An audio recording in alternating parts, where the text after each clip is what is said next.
Assalamualaikum warahmatullahi wabarakatuh. Tokoh kita pada kesempatan ini Al-Bara' ibn Malik radhiyallahu anhu. Sahabat yang kalau kita buka lembaran-lembaran kisah hidupnya, semuanya simbolnya hanya Allah dan surga. Banyak kisah sahabat yang sudah kita pelajari. Alhamdulillah, semoga Allah jadikan ilmu bermanfaat. Tapi sahabat ini agak berbeda sedikit. Setelah saya buka lembaran-lembaran hidup beliau, dan nanti yang juga antum akan dengarkan, orang yang luar biasa gitu. Begitu mendengarkan wahyu, menerima, meyakini dalam hati, mencerna dengan fikirannya, langsung direalisasikan dalam kehidupan sehari-hari. Sehingga simbol hidupnya hanya Allah dan surga. Detik demi detik hidupnya hanya berisikan itu saja. Bahkan setelah dia memahami dan menelusuri, ternyata cara yang paling ringkas untuk bisa bertemu dengan Allah dengan penuh keridhaan dan mendapatkan balasan sempurna adalah mati syahid.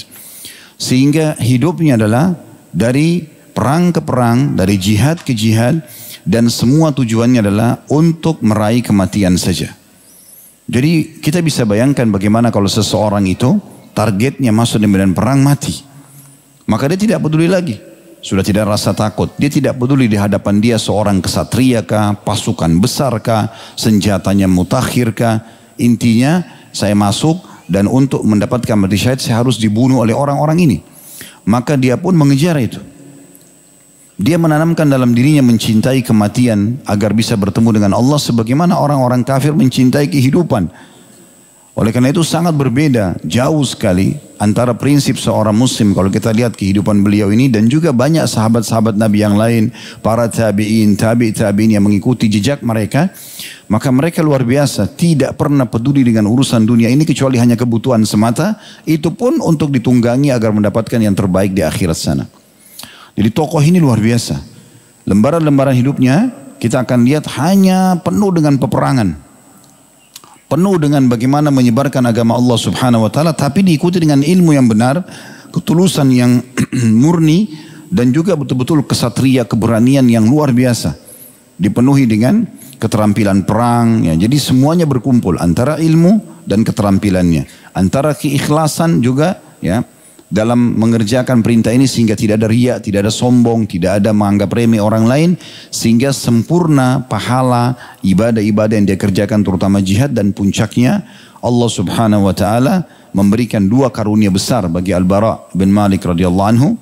Yang pertama, setiap kali dia bersumpah atas nama Allah dikabulkan. Apapun yang dia katakan, ya Allah aku bersumpah atas namamu, baik untuk kebutuhan dirinya atau untuk mendoakan orang lain kebaikan atau ancaman dan hukuman yang bisa menimpa orang lain di hadapannya, maka Allah akan kabulkan. Tentu di sini karena kedekatan dia kepada Allah dan karena keimanannya. Dia pun kalau mendoakan sebuah laknat atau hukuman kepada seseorang, maka memang orang itu pantas, bukan dia zalim. Sebagaimana nanti dia minta bagaimana musuh-musuh Allah dari kalangan pengikut Musailim al-Kadzab, ya, nabi palsu, dia mama, begitu juga dengan Hurmuzan yang berulang kali berkhianat kepada Umar bin Khattab radhiyallahu anhu, pemimpin perang di wilayah Persia. Maka nanti Al-Bara' ibn Azib akan berdoa agar Allah subhanahu wa ta'ala mengalahkan mereka dan Allah berikan memang kemenangan bagi kaum muslimin. Begitu juga yang kedua, diberikan mati syahid. Dan kita tahu mati syahid ini betul-betul pilihan Allah subhanahu wa ta'ala. Selalu dalam sejarah jihad dari zaman Nabi SAW sampai kapanpun akan terjadi. Ya, kalau itu terjadi dengan benar sebagaimana akan kita jelaskan nanti insya Allah. Bukan jihad yang dikarang-karang oleh sebagian orang mengatasnamakan jihad dengan membom sana sini, mengganggu ketentraman umat Islam, ketentraman negara, mengganggu juga keamanan orang-orang kafir yang di bawah naungan pemerintah Islam atau mendapatkan izin dari pemerintah ya, untuk datang. Bukan kafir harbi, bukan orang yang keluar bawa senjata untuk memerangi muslimin, maka itu keliru, itu bukan jihad. Ya, di Indonesia kita pernah dengar ada yang bom dirinya, ada yang bom fasilitas umum, ada yang mengganggu ketentraman, sehingga keluarlah istilah teroris bagi mereka. Dan disayangkan sekali sikap mereka ini akhirnya sebagian orang memukul rata semua orang yang dekat dengan agama, semua umat Islam yang fanatik dengan agama yang berarti sama. Nah ini keliru. Dan insya Allah pada kesempatan ini kita akan banyak menjelaskan tentang poin-poin seperti ini. Selalu jumlah orang yang mati syahid lebih sedikit. Selalu. Kita lihat perang Badar. Jumlah umat Islam 314 orang. Yang mati syahid hanya 60. Padahal pada saat itu pedang dengan pedang. Kalau masa sekarang, orang dari jauh pakai senjata. Dan orang bisa sembunyi di belakang dinding, bisa sembunyi di mana gitu, tidak kena. Tapi kalau di masa dulu, orang harus berhadapan. Dan ini berarti kematian lebih jelas depan mata mereka. Tapi subhanallah yang mati lebih sedikit. Karena Allah memilih para syuhada, siapa di antara mereka yang paling ikhlas, yang paling berharap mati syahid, baru Allah kasih. Di perang Uhud, perang selanjutnya, itu dari 700 pasukan muslim yang meninggal cuma 10%-nya saja. 70 saja. Itu pun orang-orang yang betul-betul memang berharap mati syahid. Seperti kasus Abdullah bin Haram radhiyallahu anhu. Sahabat Nabi ini jarang orang tahu kisahnya. Tapi dia adalah orang yang begitu mendengar besok akan terjadi perang dengan Quraisy di Uhud. Maka di malam itu beliau begadang tidak tidur. Hanya minta semalam suntuk agar Allah karunia dia mati syahid besoknya. Karena itu Allah kasih dia syahid. Amr bin Jamuh iparnya atau besannya dia. Pincang kakinya. Di perang Badar dilarang ikut oleh Nabi SAW karena anak-anaknya melobi. Mengatakan, ya Rasulullah, ayah kami pincang. Nanti bagaimana kalau dia jatuh dari kuda? Dia akan dibunuh oleh musuh. Atau disakiti oleh musuh. Maka karena itu Nabi SAW izinkan dulu untuk tidak ikut di perang Badar.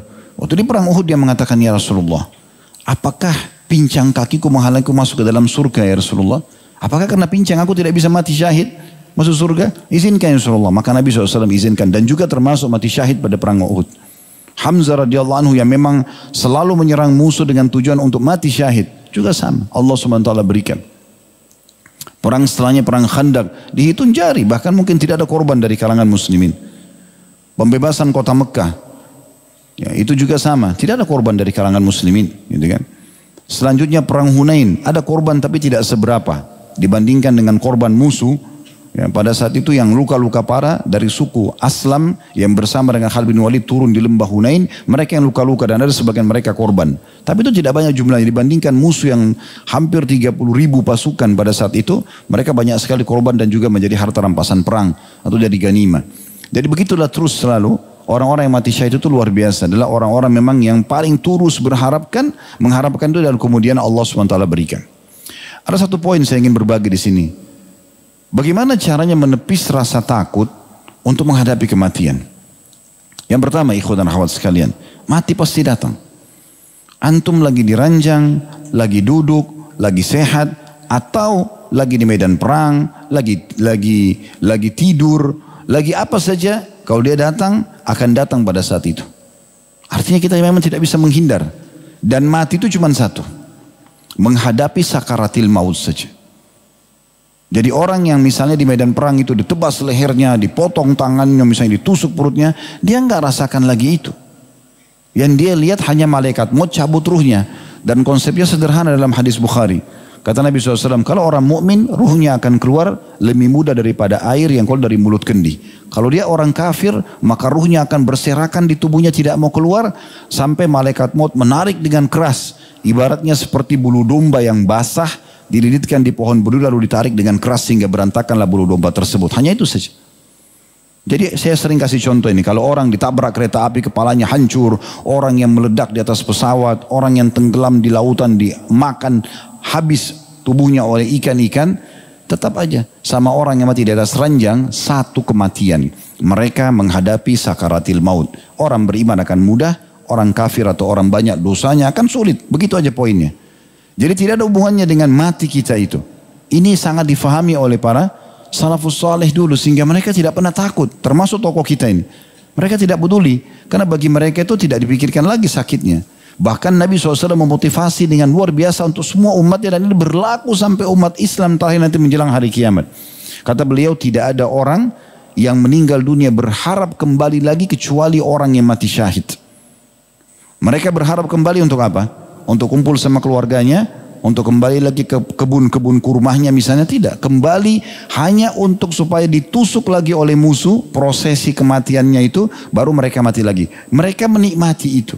Karena kata Nabi SAW, begitu tumpah darah pertamanya, terbuka semuanya apa yang telah Allah janjikan. Diampuni semua dosanya di saat itu. Dia sudah lihat istananya di surga, dia lihat semua fasilitasnya hanya karena itu. Jadi mereka berharap justru kalau begini besarnya pahalanya hanya karena ditusuk oleh musuh, udah saya kembali aja lagi. Itulah yang terjadi pada kasus Abdullah bin Haram radhiyallahu anhu, sahabat Nabi yang pertama mati syahid di perang Uhud begitu.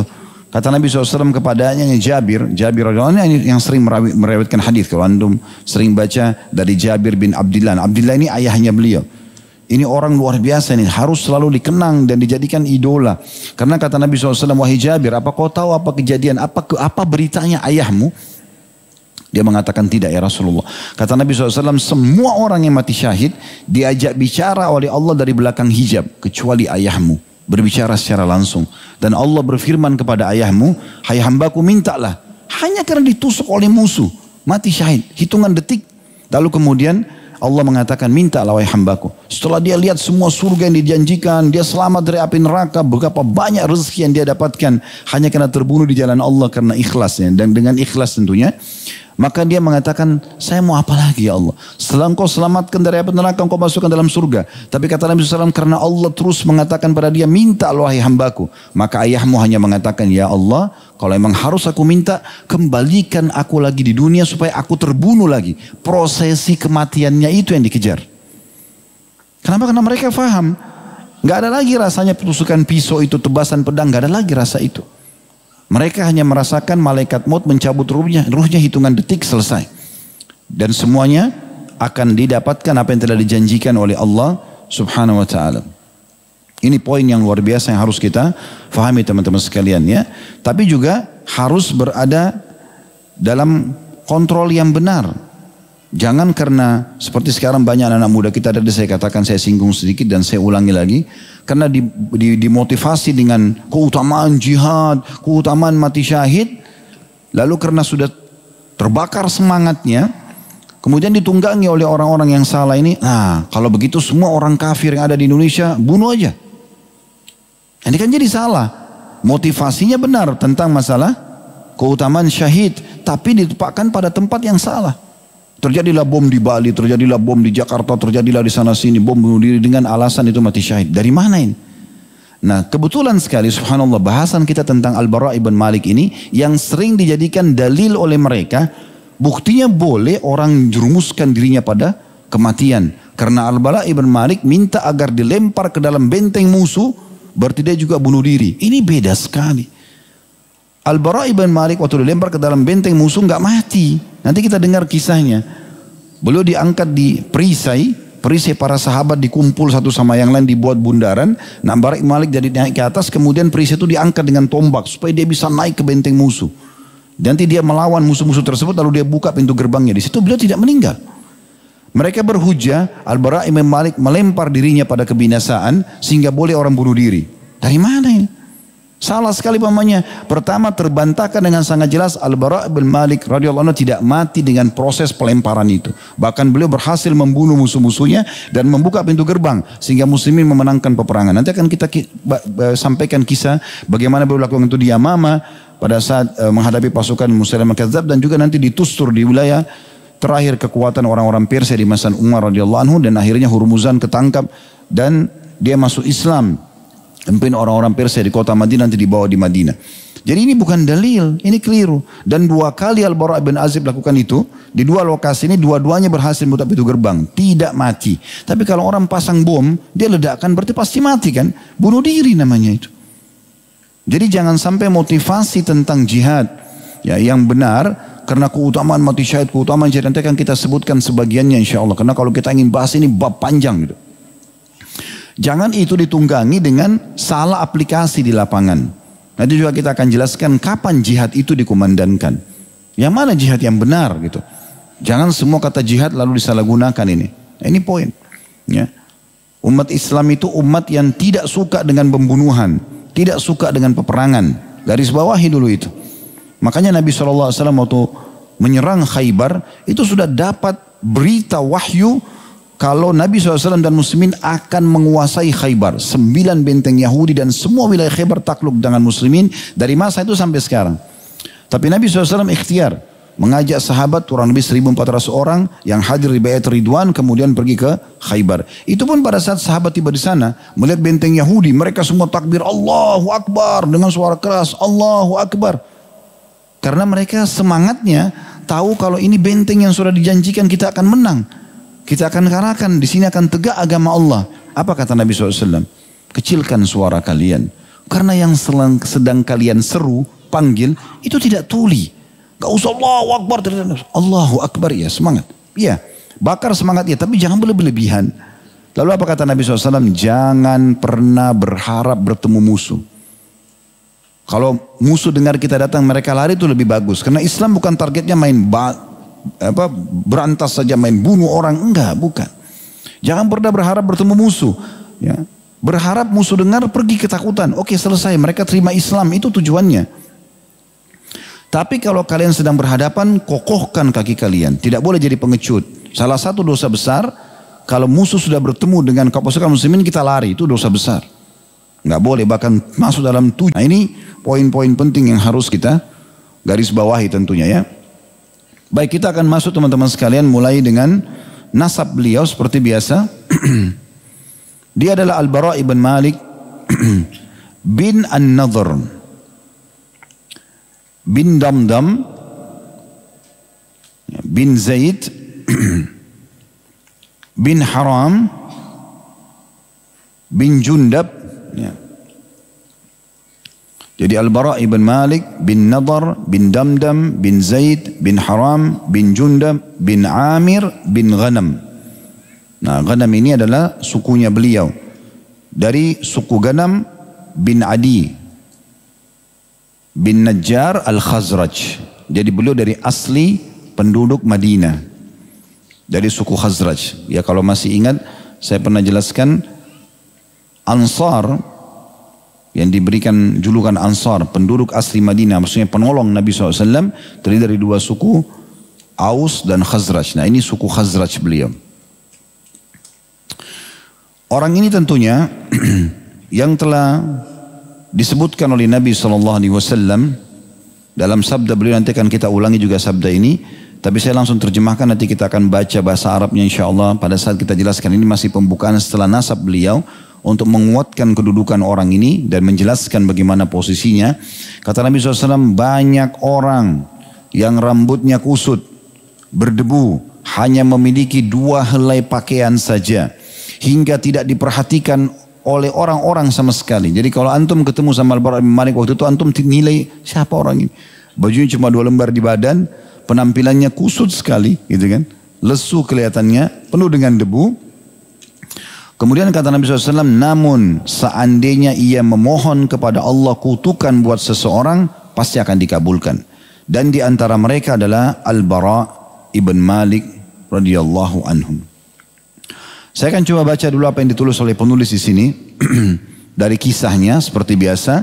Setelah itu insya Allah baru kita masuk untuk menjelaskan tentang manaqib beliau, keutamaan beliau, poin demi poin, baru kita masuk ke penutupan tabligh akbar kita, masalah ad-durus wal ibar atau pelajaran yang bisa kita ambil. Kata penulis ini, Al-Bara' ibn Malik, judulnya Sang Perindu Kematian. Apabila ia bersumpah dengan nama Allah, pasti dikabulkan olehnya. Sesungguhnya rahasia keagungan pejuang yang berperang dalam rangka menegakkan kalimat la ilaha illallah adalah ambisinya untuk mati melebihi ambisi musuh-musuhnya untuk hidup. Itu kelebihannya orang kalau berperang benar di jalan Allah, maka ambisi untuk mati itu lebih besar daripada ambisi musuh yang berharap hidup. Inilah rahasia keagungan tamu kita, kata beliau, ya. Seorang kesatria di mana kita akan berinteraksi dengannya melalui baris-baris kalimat berikut ini. Ia adalah Al-Bara' ibn Malik, sang kesatria ahli perang, sahabat Rasulullah SAW, dan saudara khadim atau pelayan Nabi SAW, Anas ibn Malik. Ia ikut serta dalam perang Uhud dan baiat di bawah pohon atau baiat Ridwan. Nah, perlu saya tambahkan informasi, Kalau ayahnya tadi sudah kita sebutkan, dia namanya Malik ya. Tapi Malik ini meninggal dalam keadaan kafir. Ibunya seorang wanita yang masyhur, Ummu Sulaim radhiyallahu anha, atau julukannya Rumaisa atau Gumaisa. Ibunya memang sudah dapat jaminan surga ini ya. Kita pernah jelaskan itu pada saat kita jelaskan saudaranya Al-Bara, yaitu Anas bin Malik. Pernah kita bahas dalam tablik akbar kita itu. Nah ini memang anak dari wanita mulia, memang sangat salihah. Ya, saking solehnya sampai dapat jaminan surga. Dan memang lahirlah di tangan dia ya Al-Bara ibn Malik ini. Lalu kata penulis, sungguhnya orang yang melihat Al-Bara untuk pertama kalinya saat sedang berperang, ia tidak dapat mempercayai dirinya bahwa ia seorang kesatria yang tidak hanya berperang demi meraih keberuntungan dan kemenangan, akan tapi justru untuk meraih mati syahid. Ia mencari surga dimanapun berada dan bagaimanapun cara menuju ke sana. Bahkan sesulit apapun, slogannya selalu dalam hidupnya adalah Allah dan surga. Ini tokoh yang sedang kita pelajarin. Ya. Oleh karena itu Umar bin Khattab takut mengangkatnya sebagai pemimpin pasukan karena khawatir dengan keberaniannya untuk mati yang luar biasa. Maka Umar bin Khattab menulis instruksi kepada para pemimpin pasukannya jangan mengangkat Al-Bara sebagai pemimpin sebuah pasukan sebab dikhawatirkan ia akan mencelakakan pasukannya. Karena setiap kali masuk medan perang mati. Itu poin pertama. Cari mati ya. Masuk mati. Jangan berharap pulang. Nanti kan kita lihat bagaimana motivasi dia pada saat di Yamamah. Khalid bin Walid butuh semangat untuk pasukan. Khalid bin Walid suruh dia, ayo Bara, ayo berangkat. Dia langsung bicara nanti. Hai penduduk Madinah, nggak ada Madinah lagi buat kalian mulai hari ini. Lupain semua. Allah dan surga. Sekarang perang, mati. Jangan pulang ke Madinah. Begitu luar biasa ini. Karena memang iman ini sudah tertanam dalam hatinya. Sudah tidak ada lagi urusannya dengan dunia. Dunia yang dilalui cuma sebentar. Kemudian sini penulis mengatakan siapakah Al-Bara itu radhiyallahu anhu? Ia adalah salah satu dari pasukan berkuda Rasulullah SAW yang pemberani. Dan salah satu simbol pejuang yang baik. Berbakti, maksudnya berbakti pada Allah dan Rasulnya. Dan juga suci, maksudnya tidak suka buat dosa. Ia juga termasuk dari sahabat besar Rasulullah SAW yang hidup dalam kezuhudan yang hakiki. Kesatria berkuda ini adalah salah satu dari kesatria cerdik dan pahlawan gagah berani yang telah mencatatkan pengaruh-pengaruh paling agung dan sidik jari paling berkesan dalam perang, dalam medan pertempuran di masa kenabian yang terus diabadikan. Artinya setiap kali orang baca tentang peperangan Nabi, maka tidak luput dari nama Al-Bara ibn Malik. Setiap kali orang juga mempelajari tentang peperangan terjadi di masa dua khalifah, di Abu Bakar dan Umar, juga tidak akan pernah luput mengisahkan tentang Al-Bara ibn Malik. Kenapa enggak setelahnya? Karena beliau wafat, mati syahid di masa penyerangan Tustur di masa Umar radhiyallahu anhu. Ia adalah salah satu dari sekian kesatria langka yang dijadikan sebagai legenda hidup dalam ketangkasan berkuda dan kehebatan dalam berperang. Tapi ini real ya. Sekarang generasi muda muslim lebih banyak diberikan tokoh-tokoh fiktif ya. Spiderman, Batman yang tidak masuk akal. Mana orangnya itu? Ya. Bohong bisa terbang, bohong bisa pakai jaring melengket sana sini, dusta. Nggak ada. Jadi tokoh fiktif. Semua itu dan sejenisnya, makin hari makin dilahirkan tokoh-tokoh fiktif semuanya. Punya kelebihan ini dan kelebihan itu. Mana ada kelebihan seperti itu di muka bumi ini? Tidak ada. Kita punya tokoh-tokoh muslim yang sejati. Betul-betul keberanian luar biasa. Masuk dengan keterampilan perang. Dengan keimanan mereka. Dan betul-betul mengalahkan musuh. Gitu. Ia juga adalah salah satu sahabat yang mulia dari kalangan Ansar. Dan salah satu pemuka yang baik hati. Ia telah berhasil membunuh 100 orang kafir dalam duel. Ya. Dan 1 lawan 1. Jadi dalam masa jihadnya beliau, dari awal jihad, dari perang Uhud beliau ikut, mulai Uhud karena di perang Badar belum diizinkan, masih kecil. Karena dia dekat dengan umur saudaranya Anas. Maka mulai perang Uhud sampai beliau wafat mati syahid di Tustur nanti di Persia. Maka beliau sudah berhasil mengalahkan 100 orang dalam duel berdua. Pasti kan ini punya keterampilan luar biasa gitu. Ia selalu menunggang kuda dengan cara terlebih dulu menggiringnya, lalu duduk rata di atas punggungnya dengan mudah dan enteng. Maksudnya kudanya disuruh lari dulu, ditepuk sama dia, lalu dia lari kejar, lalu dia naik ke atasnya. Ya, karena luar biasa keterampilannya gitu. Dialah sang kesatria ahli berperang, sahabat Rasulullah SAW dan saudara khadim atau pelayan Nabi Anas bin Malik. Ya kalau antum sudah tahu alhamdulillah, pernah kita bahas itu ya. Tapi kalau perlu saya ingatkan, Anas bin Malik ini yang pernah dibawa oleh ibunya Ummu Sulaim pada saat pertama sekali Nabi SAW hijrah ke Madinah, langsung dibawa oleh Ummu Sulaim radhiyallahu anha, ya Rasulullah ini Anas jadikan pembantu anda. Maka Anas bin Malik menjadi pembantu Nabi selama 10 tahun dari umur 9 sampai 19 tahun. Dialah yang meriwayatkan hadis yang mengatakan saya telah menjadi pembantu di rumah Nabi SAW 10 tahun, belum pernah saya temukan Nabi SAW bertutur kata yang kasar baik kepada para istri ataupun pembantunya. Ini dari riwayat Anas, saudaranya beliau gitu kan. Ini yang disebutkan sini, dia adalah saudara khadimnya Nabi SAW. Lalu ada juga subjudul di seluruh skrip itu disebut beliau kesatria berkuda yang tiada tandingannya. Referensi-referensi yang berbicara tentang Al-Bara' ibn Malik radhiyallahu anhu menyinggung ciri yang menonjol pada pribadinya, seperti keberaniannya, ketangkasannya dalam berkuda dan tekadnya yang tiada rasa gentar sedikit pun. Berita-berita tentang Al-Bara' terfokus pada ketangkasan berkuda, keberanian dan pengorbanan diri yang hakiki, maksudnya untuk mati syahid. Ia merupakan salah satu tokoh terbesar kesatria berkuda dari kalangan Ansar yang mendatangkan keberkahan dan dikenal dengan kesengitan dan kegarangannya dalam perang. Kehidupan Al-Bara' adalah berjuang dan terus berjuang, dan jihad juga terus berjihad. Perang Uhud merupakan perang pertama yang diikuti Al-Bara' dalam mendampingi Rasulullah SAW. Kemudian disusul dengan sejumlah peperangan lainnya seperti perang Khandak, di mana perang ini juga dia punya kiprah. Tak kala Rasulullah SAW berangkat ke Hudaybiyah waktu mau umroh ya, karena habis perang Khandak Nabi SAW mengajak muslimin untuk umroh sekitar 1.400 orang, dan akhirnya di sana terjadi kesepakatan Hudaybiyah karena orang-orang Quraisy menahan muslimin untuk masuk umroh. Ditulislah kesepakatan pada saat itu untuk tidak boleh ya masuk pada tahun ini, tahun depan baru masuk. Namun sebelum ditulis kesepakatan tersebut ya, sempat Nabi SAW berkata kepada Umar bin Khattab radhiyallahu anhu, "Hai Umar, pergilah masuk ke Mekah, temuin Abu Sufyan dan sampaikan maksud kita untuk umroh. Silakan dilihat kita semua berihram, kita juga membawa hadyu, hewan kurban. Kenapa dianggap kita mau berperang?" Lalu Umar mengatakannya, "Rasulullah, Anda tahu bagaimana kerasnya saya terhadap Quraisy. Kalau Anda suruh saya nanti saya masuk, Abu Sufyan bicara kasar, saya perang tuh di sana." Gitu. Lebih baik utus orang yang lebih lembut dari saya dan keluarganya Abu Sufyan, sama-sama suku Umayyah. Kata Nabi SAW, siapa? Kata Umar, Uthman bin Affan.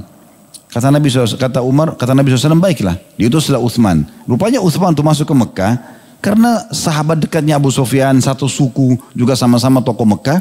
Waktu disampaikan tujuannya muslimin, Abu Sufyan sempat menahan Uthman bukan untuk ditawan, tapi untuk ngobrol. Cuma karena lama, Nabi SAW pikir ada sesuatu terjadi pada Uthman nih. Maka beliau pun berdiri di bawah sebuah pohon, lalu beliau mengajak semua ya, muslimin yang ada pada saat itu sekitar 1.400 orang ya, itu untuk baiat, ambil janji setia kalau Utsman tidak kembali atau terbunuh maka kita serang Mekah nih. Semuanya salaman, dan Al-Bara' ibn Malik salah satu yang pertama menyalami Nabi SAW untuk sepakat untuk itu. Maka dikenal dengan baiat Ridwan. Nanti kan kita pelajari sebentar dalam Durusul Ibar bagaimana kedudukan orang-orang yang hadir di baiat Ridwan itu.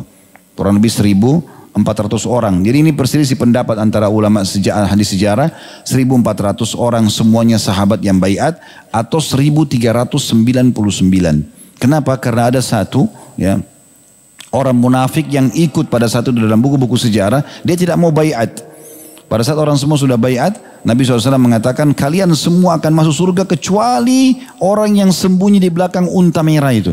Karena si munafik sembunyi di belakang unta supaya nggak kelihatan, supaya dia tidak baiat gitu. Nah dari situ selisih pendapat ulama antara 1.400 atau 1.399 karena jumlahnya sekitar begitu yang ikut pada saat itu. Jadi dikatakan tak kala Rasulullah SAW berangkat ke Hudaybiyah, Al-Bara' juga ikut berangkat menyertainya. Ketika kaum muslimin mulai berbaiat kepada Rasulullah SAW, yaitu baiat Ridwan atau baiat yang janji setia yang diridhoi di bawah pohon, tangan kanannya menjabat tangan kanan Rasulullah SAW yang mulia, lalu berbaiat kepadanya untuk siap mati. Lalu turunlah firman Allah Subhanahu Wa Taala dari atas 7 langit seraya mensucikan baiat ini dan meridhoi para pesertanya dalam surah Al-Fatih ayat 18 yang bunyinya laqad radiyallahu 'anil mu'minina idh yubayyi'unaka tahta asy-syajarah. Al-ayah. Sesungguhnya Allah telah ridho terhadap orang-orang mukmin ketika mereka berjanji setia kepadamu di bawah pohon. Setelah baiat yang diberkahi dan menunjukkan kedalaman iman dalam diri para sahabat, Al-Bara' melanjutkan perjalanan jihad dan pembelaannya tentang syariat agama ini. Ia ikut serta dalam penaklukan Mekah, perang Hunain, dan peperangan-peperangan lain semasa hidup Rasulullah SAW hingga Rasulullah SAW berpulang ke Rafiul A'la atau kepada Tuhannya. Allah Subhanahu wa taala. Beliau memberkahi kehandalan, beliau diberkahi atau diberikan kehandalan berperang atau berkuda dan berperang, dan juga kepahlawanan yang langka. Maksudnya tidak pernah mengenal capek, letih, tidak pernah mau tahu umurnya sudah berapa, intinya selalu ada kesempatan perang beliau ikut. Apakah setelah itu, setelah meninggalnya Nabi SAW, perjalanan ketangkasan berkuda itu berhenti dalam hidup Al-Bara' ibn Malik, sang ahli berkuda yang gagah berani ini? Tanda tanya. Lalu penulis bilang, tentu saja tidak. Perjalanan masih panjang di hadapan Al-Bara', sebab ia masih dalam masa berkembang dan usia belia, yang semangatnya selalu berkobar untuk berperang dan bertemu dengan musuh-musuh. Bila mana perang mulai berkecamuk, Al-Bara' mengamuk menumpas setiap kekuatan jahat dan tindakan melampaui batas yang ditemui di hadapannya. Ia tidak peduli dengan yang namanya kesatria, benteng, tombak, atau pedang. Ia akan mendobrak segala yang di hadapannya dengan kekuatan iman. Ini mahal sekali bahasa ini ya. Saya waktu baca ini, saya langsung coba merenungi itu. Setiap kali saya baca, saya coba renungi. Dengan harapan kalau saya pun meresapi ini, kalau saya sampaikan, antum pun bisa merasakan itu. Karena kalau kita jiwai sebuah materi yang kita ingin sampaikan juga akan beda ya penyampaian dan penerimaan kalau memang kita sampaikan. Karena memang ini penting sekali. Beliau walaupun garang, walaupun memang dia sangat luar biasa ya dalam berperang ya. Namun itu semua dibekali dengan keimanan, dilakukan bukan karena riya. Dan juga kedalaman ikhlas, keberanian menghadapi resiko, lalu dikuatkan dan disempurnakan dengan kekuatan dengan keterampilan perang. Jadi bukan cuma keimanan saja, keikhlasan, tapi juga keterampilan perang. Bukan juga sebaliknya, bukan hanya keterampilan perang, senjata, penampilan segala macam, tapi juga diikuti dengan keimanan tersebut. Dan ini penting sekali. Makanya Umar bin Khattab radhiyallahu anhu kalau mengutus pasukannya selalu mewasiatkan, ingat, musuh kalian pasti lebih banyak jumlahnya, pasti lebih banyak senjatanya. Kalau ke bahasa kita sekarang mutakhir senjatanya. Ya. Hanya saja mereka bermaksiat kepada Allah. Kalian lebih sedikit senjata, lebih sedikit juga jumlah. Tapi kelebihan kalian beriman kepada Allah. Dan karena keimanan ini Allah buat kalian menang. Kalau kalian juga bermaksiat, pastikan kalian akan kalah. Karena secara jumlah dan juga senjata mereka lebih banyak. Lalu kata beliau di sini, selanjutnya kata penulis, selain itu ia juga mencegah kekuatan jahat melebar dan mengembangkan kekuasaan. Anda akan menyaksikan salah satu dari sekian sikapnya tersebut dalam pertempuran Yamamah. Nanti akan kita jelaskan pertempuran Yamamah itu ya. Ada subjudul yang lain beliau mengatakan, andai kata ia bersumpah dengan nama Allah pasti dikabulkan oleh Allah. Ini tadi saya bilang kita akan bacakan lafaz hadisnya dalam bahasa Arab ya. Rasulullah SAW bersabda, kam min ash'athi akbari zi zimraini la yu'bahu lahu law aqsama ala Allah la abarrahu minhum Al-Bara' ibn Malik. Berapa banyak orang yang berambut kusut, berdebu, berpakaian lusuh dan tidak dipedulikan orang. Namun apabila ia bersumpah dengan nama Allah, niscaya Allah akan mengabulkannya, dan di antara mereka adalah Al-Bara' ibn Malik. Bagi yang pegang bukunya tentu ada footnote di bawah nomor 5 itu ya, diriwayatkan Tirmidzi dan disahihkan oleh Syekh Albani. Juga riwayat lain dari Anas bin Malik, saudaranya sendiri meriwayatkan, ia berkata, sabda Nabi SAW, kam min dha'ifin mutadha'ifin zi zimraini law aqsama 'ala Allah la abarra minhumul Bara' ibn Malik. Berapa banyak orang yang lemah, orang merasa lemah ataupun dilemahkan oleh orang lain. Lagi berpakaian lusuh, namun andai kata ia bersumpah dengan nama Allah, niscaya Allah akan mengabulkannya. Di antaranya adalah Al-Bara' ibn Malik radhiyallahu anhum. Ini diriwayatkan oleh Al-Hakim dalam Mustadrak dan disahihkan oleh beliau, dan juga Az-Zahabi menyetujuinya. Lalu penulis mengatakan para sahabat Nabi Ridwanullah tidak pernah lupa predikat baik untuk Al-Bara' ibn Malik ini. Artinya setelah penyebutan Nabi SAW tentang hadis ini, semua sahabat hafal benar hadis ini umumnya. Dan pada saat nanti peperangan terjadi, kalau sudah lagi berkesimpulan dan ada Al-Bara' ibn Malik, mereka mengatakan, wahai Al-Bara', bukankah Rasulullah mengatakan kalau kau bersumpah Allah akan kabulkan, sumpahlah ayo supaya kita dimenangkan. Jadi mereka selalu mengingat predikat ini yang diberikan oleh Nabi SAW kepada Al-Bara'.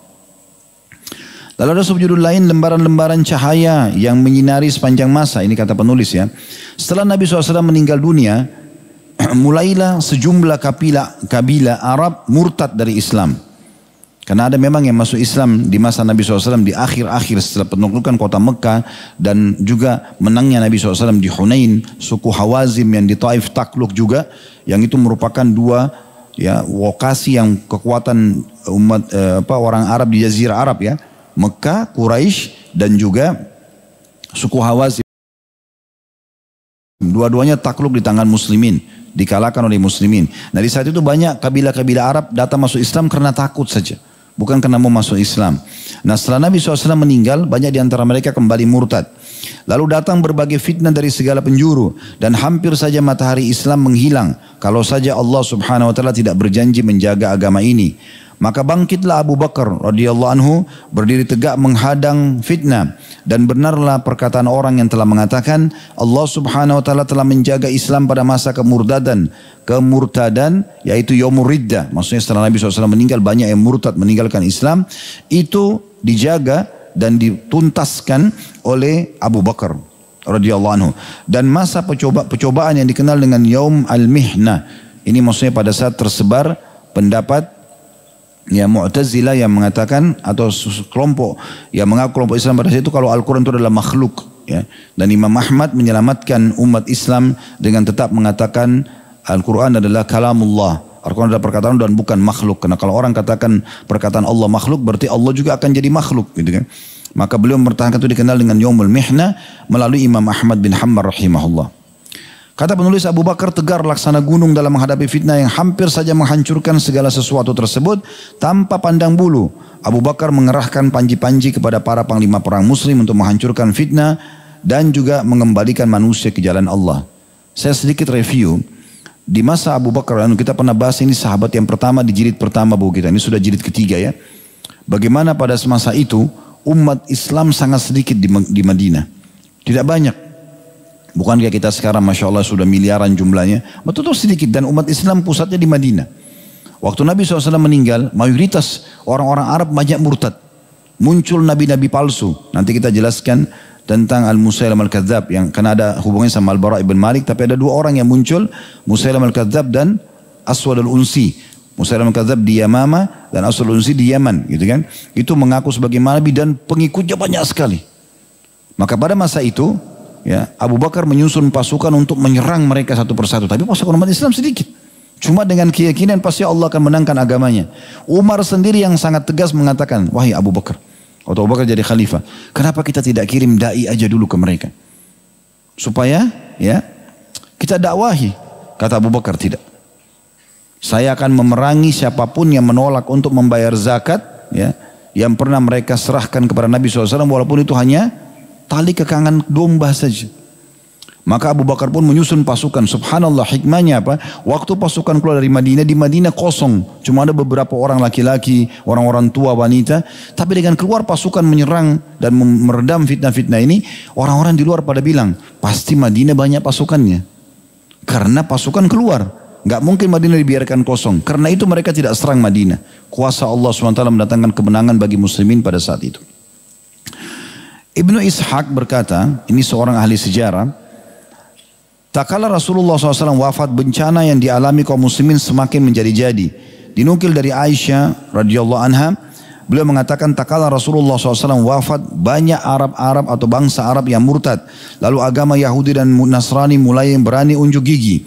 Dan kemunafikan pun bermunculan. Sehingga kaum muslimin bagaikan kambing yang kehujanan di malam musim dingin karena kehilangan sosok Nabi mereka Muhammad SAW. Hingga akhirnya Allah SWT mempersatukan mereka di bawah kepemimpinan Abu Bakar radhiyallahu anhu. Jadi ini ada alasan kenapa Ibnu Ishaq menyebutkan ini ya. Jadi di masa Nabi SAW kalau antum pernah dengar peperangan Nabi yang paling terakhir. Ada yang tahu perang yang mana? Satu masjid nggak ada yang tahu. Perang Tabuk. Nah, jazakallah khair. Perang Tabuk. Ini peperangan terakhir Nabi yang Nabi wajibkan seluruh sahabat ikut. Waktu itu pertama kali pasukan muslim sampai 30.000 orang. Itu untuk apa? Menyerang benteng Romawi. Dan waktu itu rajanya mereka, Heraklius itu pernah masuk Islam kemudian murtad. Gitu. Karena dia tidak mau kehilangan kerajaannya. Dan dia pernah mengatakan pada utusan Nabi, sampaikan kepada Nabi Muhammad kalau saya mendukung beliau dan kalau saya hidup di dekatnya dia, saya akan cuci kakinya. Ya. Kemudian waktu sahabat ini menyampaikan kepada Nabi SAW mengatakan dia dusta. Dia hanya takut kehilangan kerajaannya. Beda dengan Najasyi. Najasyi malah mempertahankan walaupun dia sembunyikan Islamnya, maka Nabi SAW sholati pada saat meninggal. Nah Heraklius ini tidak mau gitu. Dia murtad dan terbukti dia berkoalisi dengan beberapa suku Arab yang memang ingin memerangi kaum muslimin. Maka Nabi SAW ya pada saat itu menyerang mereka, mengepung mereka gitu kan. Dan di situ subhanallah Heraklius ini tahu kalau ini Nabi. Apa dia bilang sama pasukannya? Jangan kalian lawan orang ini. Karena ciri-ciri kenabian benar ada padanya. Kalau kita keluar pasti kita kalah. Dan akhirnya habis semua kerajaan Romawi ini. Tidak akan ada lagi dalam sejarah hidup. Karena pasti Nabi menang. Oleh karena itu mereka tidak keluar. Nabi SAW bertahan di benteng situ. Mereka tidak mau keluar. Sampai akhirnya Nabi SAW pulang membawa nama harum. Tersebarlah berita. Seluruh bangsa Arab telah takluk di tangan Muhammad SAW. Dan juga bangsa Romawi pun takut untuk menghadapinya. Makanya Aisyah di sini mengatakan di riwayat yang disebutkan oleh Ibnu Ishaq. Orang-orang Arab mulai murtad. Dan Yahudi dan Nasrani mulai unjuk gigi. Karena memang di masa Nabi mereka tidak berani. Kemudian kata beliau, perang terhadap kaum murtad yang terus berkobar dan berlangsung hingga selama setahun penuh di masa Abu Bakar. Abu Bakar berkuasa 2 tahun, tahun 11 sampai tahun 13. 1 tahun penuh itu adalah penyelesaian tentang ya orang-orang yang murtad dari Islam ini, munculnya nabi-nabi palsu, orang-orang yang menolak membayar zakat dan yang sejenisnya. Kata beliau, perang terhadap kaum murtad terus berkobar dan berlangsung hingga hampir setahun penuh. Merupakan perang paling sengit yang pernah disaksikan oleh bangsa Arab dan kaum muslimin dalam sejarah kemiliteran mereka. Perang ini berhasil memunculkan dan mengungkap tambang para tokoh panglima perang, yaitu Khalid bin Walid misalnya. Belum ada satu ahli perang pun yang dapat menggantikan posisinya dalam bertempur melawan kaum murtad dan menumpas fitnah yang mereka timbulkan. Wilayah gerak utama adalah wilayah Bazakha di wilayah Bani Asad dan juga kawasan Bita di perkampungan Bani Tamim dan kawasan Yamama. Intinya ini sebenarnya di sekitar Yamama ya. Bumi kelahiran Bani Hanifah. Nah, di sini saya jelaskan. Kalau pernah dengar saya sampaikan kisah bagaimana Thumamah bin Gusal radhiyallahu anhu. Ini orang pernah tertawan di tangan sahabat Nabi namanya Muhammad bin Maslamah. Muhammad bin Maslamah Nabi pernah suruh utus menyerang satu wilayah. Pas pulang ke Madinah, orang-orang ditawan sama dia. Ya, yang dikalahkan wilayah itu. Ternyata ada satu orang namanya Thumamah lewat. Di situ dikira oleh Muhammad bin Maslamah ini adalah dari suku itu. Ditawanlah dia. Lalu dibawa ke Madinah. Setelah ditaruh di satu tempat semua tawanan, Nabi SAW lewat. Begitu Nabi lihat, Nabi bilang kepada Muhammad bin Maslamah, "Hai Muhammad, kau tahu ini? Siapa yang kau tawan ini?" Dia bilang tidak. Ini Thumamah, kepala sukunya Bani Hanifah. Ini ada alasan kenapa saya sampaikan kisah ya, karena sangat berhubungan dengan Musailamah al-Kadzdzab. Maka kata Muhammad bin Maslamah, saya tidak tahu ya Rasulullah. Kata Nabi SAW, muliakan dia. Orang ini kalau masuk Islam, ada ratusan ribu orang di belakangnya nih. Sukunya besar sekali, suku Hanifah. Kalau masih ingat kisahnya, dia ini, suku inilah yang mensuplai makanan, pangan ke Mekah. Suku ini yang mensuplai itu.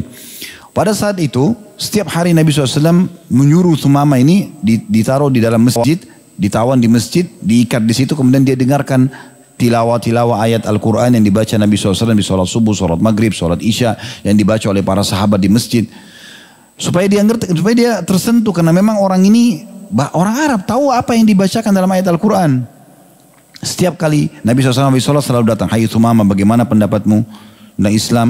Dia mengatakan, "Hai Muhammad, engkau telah ya menawan seseorang yang punya pasukan di belakangnya.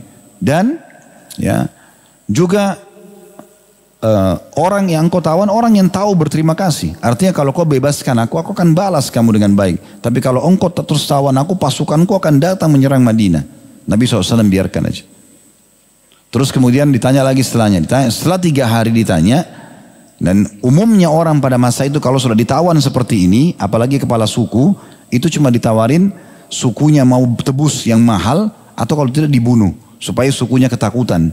Karena kan seperti ular ditebas lehernya sudah nggak bisa apa-apa lagi karena pimpinannya sudah mati gitu. Dan pada masa itu sudah tenar sekali itu.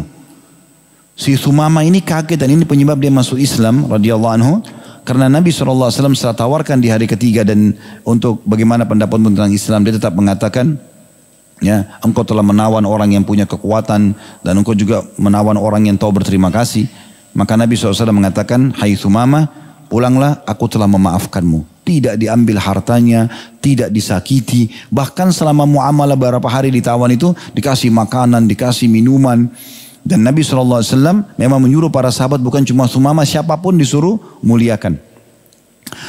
Maka sebagian tawanan orang-orang kafir sempat berkata pada saat itu, kami menyaksikan bagaimana sahabat-sahabat Muhammad, mereka memasukkan ke mulut-mulut kami roti yang manis dan mereka sendiri mengkonsumsi kurma yang kering. Karena memuliakan para tawanan, gitu kan, agar mereka juga bisa menerima Islam. Maka pada saat itu Sumama kaget, tidak disakiti, tidak diminta tebusan dari sukunya, tidak juga dibunuh. Makanya dia masuk Islam. Dan dia mengatakan, hai Muhammad, sesungguhnya dulu sebelum masuk Islam ini, yang paling aku benci ke engkau, yang paling aku benci ya negerimu, ya Madinah ini, yang paling aku benci agamamu. Tapi sekarang semua berbalik, yang paling aku cintai engkau, negerimu dan agamamu. Maka perintahkan ya Rasulullah. Langsung, ini kepala suku ini. Apa yang dia bilang sukunya semua ikut. Perintahkan, mau apa? Mau serang musuh, mau apa, silakan. Kata Nabi SAW tidak. Dakwahi kaummu, gitu kan, supaya mereka masuk Islam. Lalu apa yang saya harus lakukan ya Rasulullah dengan Quraisy? Dia sudah tahu Quraisy ini musuhnya, ya Nabi SAW, yang orang-orang kafirnya pada saat itu. Maka kata Nabi SAW, tidak ada. Tidak harus buat apa-apa dulu sekarang. Terus dia bilang, ya Rasulullah, tadinya waktu saya sebelum ditawan sama Muhammad bin Maslamah ini, saya tadinya mau ke Mekah, mau umroh masa itu ya, masih ada berhalanya, ada syiriknya gitu. Lalu apa saya sekarang lanjutkan umroh? Kata Nabi SAW, iya.